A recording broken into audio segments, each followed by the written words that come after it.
Welcome back! I'm Luca, and this is Project Verbero.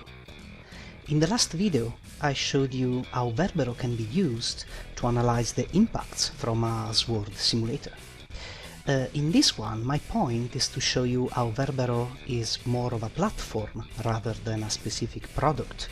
So let's try something different, shall we? So we have our sensor. And what about sticking the sensor to a mask, right? This is a PBT level 2 mask, and as you can see, I've taped the sensor to the flap of the mask itself. So let's put the mask on the stand and see what happens here. I will use several wasters here to show you. So let's start with Black Fencer synthetic dagger, right? And as you will see, I can hit the mask and have it register the hits, right? So as you can see, whatever blow I throw, even if it's a sliced cut, right?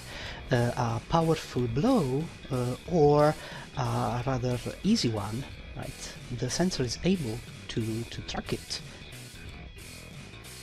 And as the sensor is calibrated on the mask, it doesn't depend on the weapon we use, right?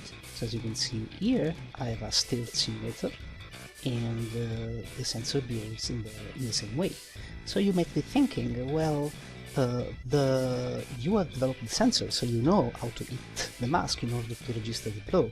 But as you can see here, the sensitivity of the system is pretty high. As you can see, you just have to tap the mask in order for it to register a blow.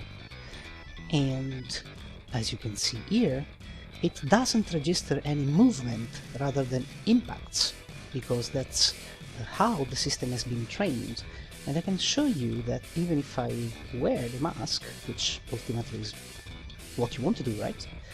I can move however I want, right? I can go crazy with that, and the mask will not register any hit, until, of course, I use something to hit the mask, right? With the right force, right? As you can see, it is registering several blows. So let's put all of this together, right? So Verbero is a distributed system. So you might have two fencers, each of one has two sensors, right? One on the sword and one on the mask. All of these sensors will send data to the Gymbox, which will then put things together and understand if it was a parry, if it was a real blow or something like that. Right? So I hope you enjoyed this video, and see you next time.